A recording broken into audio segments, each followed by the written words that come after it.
નમઃ શિવાય. જય મહાદેવ. ભગવાન ભોળિયાનાથનું વર્ણન કેવું?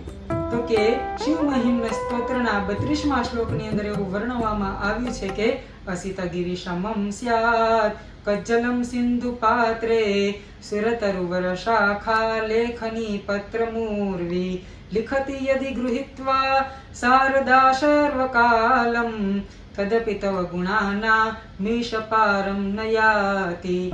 આ શ્લોકની અંદર એવું કહેવામાં આવ્યું છે કે સમગ્ર પર્વતોને સમુદ્રની અંદર ભેળવી અને એની શાહી બનાવવામાં આવે.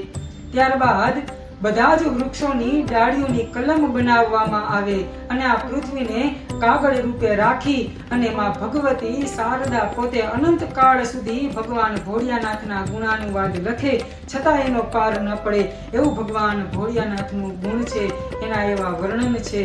અસ્તુ. ઓમ નમઃ શિવાય.